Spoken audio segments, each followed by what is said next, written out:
Hello, everyone. I'm Amy Marion, the Senior Field Partner Manager at RapidSOS. We are so glad that you can spend part of your day here with us at Ready23. Thank you for joining us late this afternoon. Ready23 is hosted by RapidSOS. If you are not familiar, RapidSOS is an intelligent safety platform that securely links life-saving data to monitoring centers, 911, and first responders in emergencies. At Ready23, we aim to foster a sense of unity and shared purpose among all of our stakeholders in the emergency response ecosystem. Ready23 is an opportunity to connect, collaborate, and catalyze change in the world of public safety and emergency response. We encourage you to actively engage on the virtual event platform, Whova, and participate in this event through our polls, question and answer, and comments. Today, we're joined by a panel of experts from both the business and public safety sectors. We have Salvo, who's the Global Head of Operations with Google. He's joining us from across the globe today as well. Tenea Reddick, who's the Director at City of Baltimore, and Mike McEvoy, EMS Coordinator at Saratoga County. So I'm going to have the panelists introduce themselves and share a little bit about why they're here joining us at Ready23 to talk about emergency response. Salvo, I'll start with you. Hello, everyone, and thank you for inviting me. So 9 years at Google, I started working on emergency location service as a famous 20% project, 2015.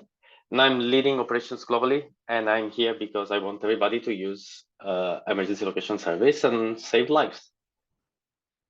Thank you. 2015, Emergency Location Services, or ELS. That's super exciting that has been that long. Tenea, how about you? Thank you for that introduction, Amy. My name is Tenea Reddick. I am the director for Baltimore City 911 Emergency Call Center. I've been a part of emergency service for 22 years. And so I'm here on the panel just to kind of shed some light on how emergency location services helps 911. As far as not only 911 call takers, but also the first responders, police, fire, medical, and what type of information and data that we share across the platform to help the citizens of Baltimore, as well as just the citizens in itself that we serve. So thank you once again. Thank you. Mike? I'm Mike McEvoy. I'm the EMS coordinator for Saratoga County, New York. We're about 150 miles north of New York City. I have about 250,000 population spread out over 870 square miles. We have 11 ALS ambulance services that provide transport, and 36 BLS first response fire departments and 8 police departments. So it's a very integrated system of care, and we use a lot of technology. So that's how we make ourselves effective today. We love hearing that our responders are using the technology that's available to them. So thank you. So appreciate all of you being here today.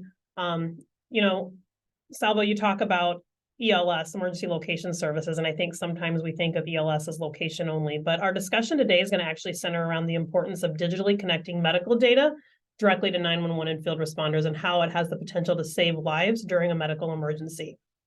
So today, Android device users have the option to share their medical information, like existing conditions, allergies, other information, and emergency contact with the Emergency Communications Center via Emergency Location Services, or ELS. And we're thankful that this amazing panel is here to kind of talk about this crucial intersection of medical health data and emergency response services. So Salvo, I'm going to start with you. Can you kind of share a little bit more about how safety fits into Google's mission and why integrating that medical data in addition to the location from Android devices was a priority for 911 and Google? That's a good question. So let's start at high level. Whenever you think about Google, you think about asking for help, meaning search, maps, everything at Google is about being helpful. And so there's no better way of being helpful with users when they need it the most during an emergency. You probably make a call to 911 once, twice in your life, but you need to be located and you need help quickly. So that translates into Android. I've always considered safety in Android as a priority. We launched DLS in 2016.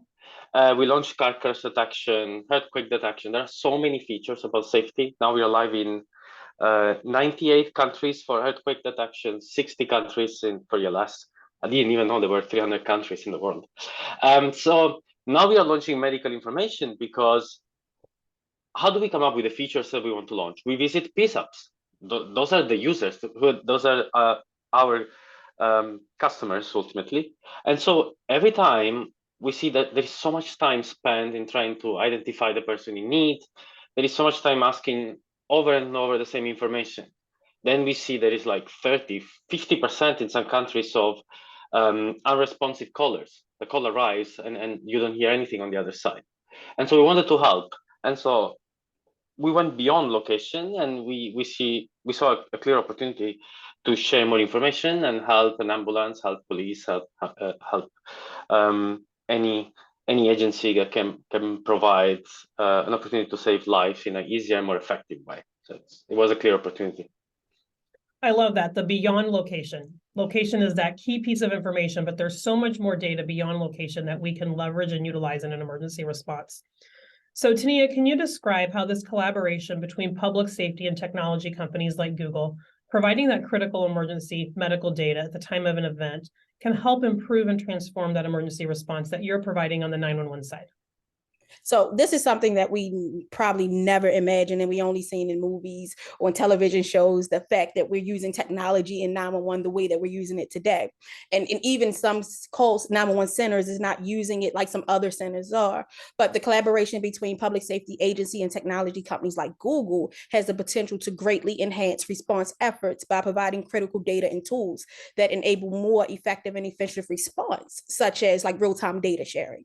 A lot of centers are now using mapping. So with that mapping, it can actually let us know what roads are closed, traffic jams that's going on right there. So when you're dispatching, whether it's for emergency crews or for, like I said, fire EMS, you can already tell them, hey, you can't go this way because this is already blocked or this is already a road jam. So it will actually cut the time that's normally spent in traffic getting to an emergency situation. Another thing is the location-based services. A lot of the mapping, and like we're talking about mapping because we know Google is one of the maps that a lot of people are using. And even though it's Google, it's also used through iPhone also. So, hey, it's not only through Android, but it's through iPhone. But another thing is the location-based services is actually giving us a ping to the right location, like within meters or not even meters. It might give you that exact location. And everybody's aware of the X and the Y, which is the lat and long, but then now they're also bringing the Z axis where they're giving us the height. So it can tell us is at this location, but on this floor. We need that, especially when it comes down to emergencies or active shooters. We need to know exactly where the situation is at, where the phone call is coming from. Another thing is another, and I'm not going to take too long. Another, the last thing is just the enhanced technology that is bringing. It's not only bringing the mapping technology, but it's also bringing text messages. It's bringing video. It's bringing, you know, real time information, live feed to first responders when they respond, before they respond. So we're not oversending or we're not undersending resources. So that's how collaborating with Google helps with 911. I love that. So, you know, we kind of talk about that medical information, but that location piece is one, medical information is another, but then we couple that with mapping and indoor mapping, and then now video to kind of help with that medical response. So all these tools collaborated into one through various partnerships allows you to have a better visual perspective in the 911 center and more effectively get that information out to your responders. So Mike, can you kind of explain from the field perspective, how does having that digitally connected medical data help you in the field as you respond to that emergency event? Well, I would say like a fundamental rule of response to any sort of police, fire, EMS emergency is being prepared. And if you could be more prepared when you're going to answer a call, then you're going to do better when you arrive on the scene. And I think with medical emergency, knowing some background on the person, it's very similar to, you know, for years in law enforcement, we use premise history, and that tells us that, you know, we have an officer safety concern at a scene. Well, now we're getting medical information, real-time medical information. And as Sal was saying, it's put into the device by the user. And so very contemporaneous data. We worry sometimes about things that we have in a database that we store somewhere not being accurate information, but now we're getting information from a phone that a user put into that device that helps us to prepare for what we're going to see when we arrive there. And that could be something like their past medical history, that could be their allergies, that could be some sort of condition that they have that requires us to have particularly specialized resources. For example, one of the things that we pay attention to is people who are very, very overweight and require extra equipment in order to move them out of their house or out of the building that they're in. Knowing that ahead of time makes it much more expeditious in the response. So I think I see a lot of potential, and it has already, in our instance, saved a number of lives by having information that we wouldn't have had otherwise. So while you talk about that, helping save lives that you wouldn't have otherwise had that information, do you have any examples that you want to share, Mike? Yeah, I think, a couple of things that have been interesting to us have been children with very special needs, where we've gotten medical data while we're responding to that and recognized that that was an instance where we needed something that we didn't have on the apparatus that was responding. And so we've been able to bring that to the scene ahead of time. We're seeing around the country, not necessarily locally, but we're seeing around the country the ability of people who have needs for things that are not necessarily dispatched with the initial response, and particularly on the EMS side of the house, where that could be sent from across the county or from somewhere else and arrive in a timely fashion. One of the most important things that has happened to us is use of RapidSOS data to locate the caller and to continue to follow the caller while people are responding. And we have people who collapse in a field, have no idea where they are, but we know precisely where they are when we're responding. And I can think of a couple instances in the last 6 months where we would not have found the patient if it wasn't for having that location data. Yeah, that's terrific. You talked about the users putting that information into their phone, into their device. And the great thing about that is that it's not something that's sitting in a database somewhere necessarily just to retrieve. It's something that's specifically available at that time of emergency, that in this case, Google, through their ELS technology, is passing through to RapidSOS to be able to access, because that user has determined they want to share that. So Salvo, can you kind of share with our listeners some insight into how Google determined the value of that information in partnership with RapidSOS to be able to provide that data to public safety when that emergency happens? Because you've had that information for a number of years, but you've recognized the importance of getting that to the right place in the time of an emergency. So that's the right point. So one is important, that as you have highlighted, that we don't store the location, we don't even see it. So what we do is that we ask the user to type that information on the phone, give the acknowledgement that they want to share it during an emergency service, and then we send it along. And ultimately, the partnership with companies like RapidSOS is a way for us to reach as many users as possible. Our only goal for ELS is to keep Android users safer. That's the only goal we have in mind. Like we don't sell ELS, we don't make any money out of it. But we want our users to feel safe. And so these kind of partnerships help us scale. One, we are a very small team. We couldn't reach so many public safety and PSAPs alone. So that's very valuable. And ultimately, the partnership is a way to reach as many countries as possible. We see this as a global service. It's important to get feedback. Ultimately, what's important, what's useful. We always say, Google, don't pretend to be the users if you're not one. Like I spend maybe, I would say, like 10 days a year in PSAPs listening to calls, and I have very high respect for that job. It's really, really an important job. And so ELS is part of an ecosystem. Our job is to build the product, make sure the users have always fresh information available there, and then make sure that the phones can transmit the information to you and make it useful. And so we always value also the training that you guys do and how that information is actually used. That's actually the difference between launching a product and just forget about it and actually landing the product. So making sure that the information literally saves lives. Yeah, a couple of things that you said there that I just really want to highlight. You are providing this because you want your users, you want the consumer to be safe and to feel safe. And that's what RapidSOS is trying to also provide to make sure that our communities are safe and that data is getting into emergency response. And then reaching as many countries as possible. Maybe not all of our listeners know this, but RapidSOS also has a global presence, and we are trying to get that safety and those tools into emergency response systems across the globe, just like Google is. And then the fact that you are spending, nearly a dozen days out of the year in the PSAP listening to calls. We love that our partners are engaged with public safety because you are learning what their needs are firsthand, not just hearing it from us, but you're actually understanding their pain points and their workflows and what those needs are. And that's really helping provide valuable and accurate tooling into 911 because you're there, learning what the challenges really are. So with that said, Tenea, can you kind of share specifically as it relates to medical emergency? We've talked a lot about location too, but that location piece is what we have to respond. But what about those times where you don't get anything more than that, or it's really hard to get that, but now you don't have somebody talking to you, but you have medical information digitally delivered? How can that help affect your response as opposed to just having location and nothing else? So this is when your smartphone becomes smart, right? This is when the information that you provide inside your smartphone is useful to us. As we know that some people use that analogy that what they say, Uber know how to find us, but 911 does not.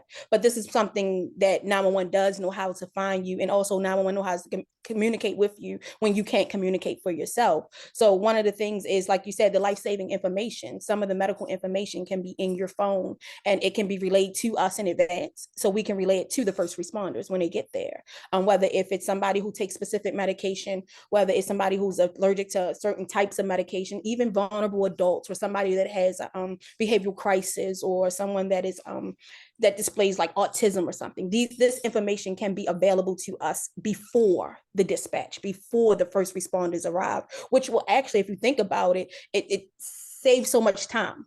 You already know what you're going into. You kind of already know what kind of person you're dealing with. You know what type of apparatus you need prior to going to the call. So that's another good one. But another big one is language barriers, something that we face a lot in 911. I know that's a big issue in Baltimore City, and I know that's a challenge throughout the United States. It's just the language barriers. Already having that multi-language embedded into your phone, and then the services that we provide, having that multi-language translation piece.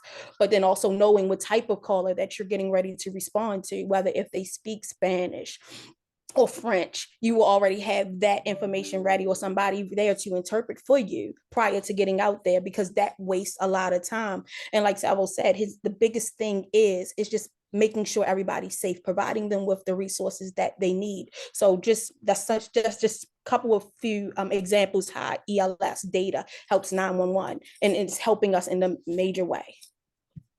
Yeah, so again, coupling all those different data pieces, it used to be when I was in the 911 center, a 911 call with an open line was just that. I really had to struggle to find that precise location. If there was a medical emergency hiding behind that open line, I had no idea. But now potentially that. And then with that language piece that ELS is also providing, what is the primary language of that particular caller, allows you to prepare your responders and get the appropriate resources. So Mike, how does having all of that information combined in one as you're responding, maybe you don't have all the details, but you have some historical or contextual information from the data, how does that help you as you're responding? It's very helpful because, again, as I alluded to earlier, it's the being prepared for that particular response, and being able to know what you need to. We don't just walk into many residences. We climb 45 flights of stairs, or we go up an elevator, and we're quite a distance from the ambulance when we arrive. So knowing what things you need to bring with you can be very helpful, save time, and save lives. Ultimately, I think it's a very important piece.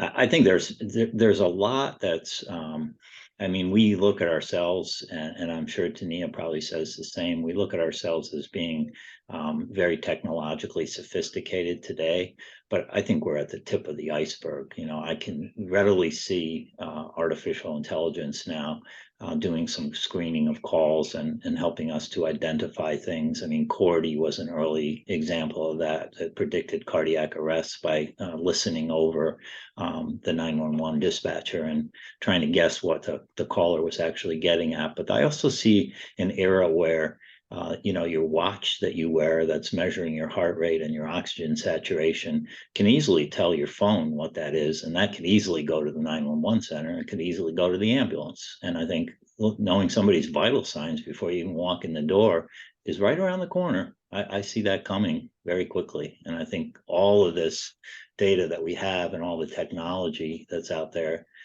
is going to become much more useful to us to do a better job. Yeah, that's a great example. Those wearable devices that can now actually give that real-time medical information into 911. So Salvo, I know we're really focused on the ELS piece that you're responsible for and work on closely, but you're also familiar with a lot of those other technologies that are able to bridge that gap and bring that data into 911. So as the partnership with Google and RapidSOS exists and can potentially grow, do you have any other insights or advice that you would offer to other potential partners in the space as they try to establish similar setups or collaborations for the purpose of better protecting their consumer and the customer's well-being? Good question. So I would say a couple of things. One is let's focus on landing things and not just launching. So that's the advice I would give to every company and everyone. So for us, it's important to make the information available and also train people to use that information. I've been in those rooms with like 7 screens. I would be completely lost. Where should I look at? So updating training material, making sure that people can quickly find, call takers can quickly find the information and have it at hand is super important because it makes everything more efficient. If an ambulance arrives to a place faster, it can go to another place more quickly. So that's the number one thing, focus on landing. The second thing is, I know Google might seem a gigantic company, and probably we are, but the ELS team is very small, and we're very open to feedback. So don't be afraid. Just get in touch with us if you have an idea. Challenge the status quo.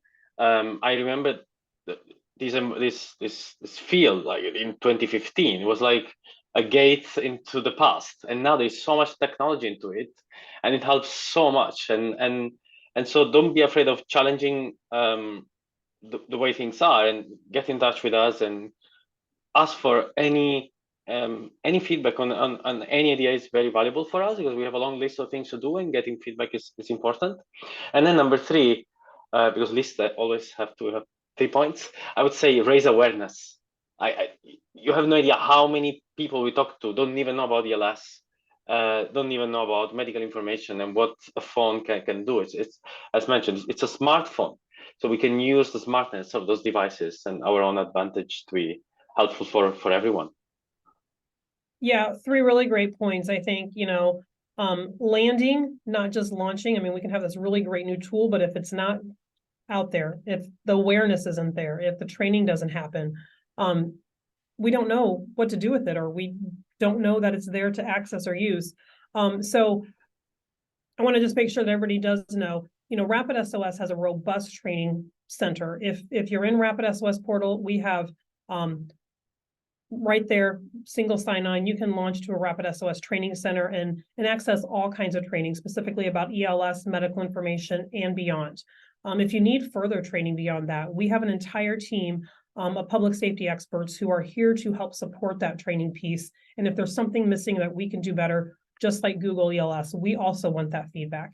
And Salvo, I really appreciate that point of, you are a small team, you are open to feedback and getting in touch.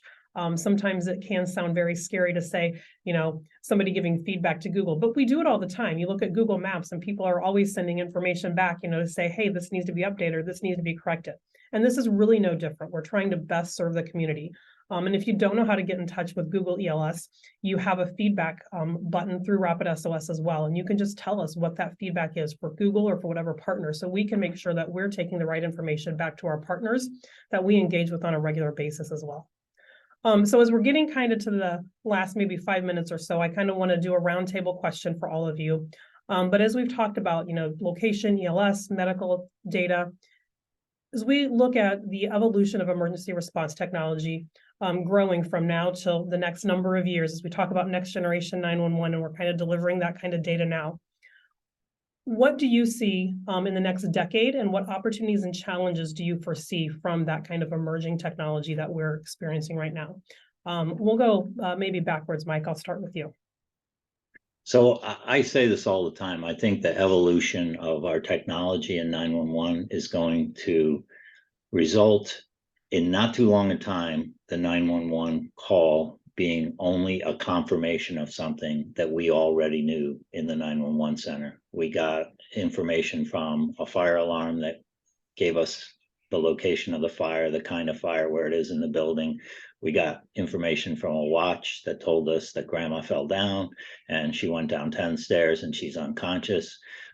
We got information that a bank was robbed and people are running down the street. And so any one of those things, by the time 911 gets called, they'll already know that this event happened and they're just getting confirmatory response. And that's kind of where I see our technology going. And thank God, because it's becoming harder and harder to find people to staff 911 centers. So I'd like to see the calls go down, get shorter, and the information come to us directly. And I think that's where we're headed with technology.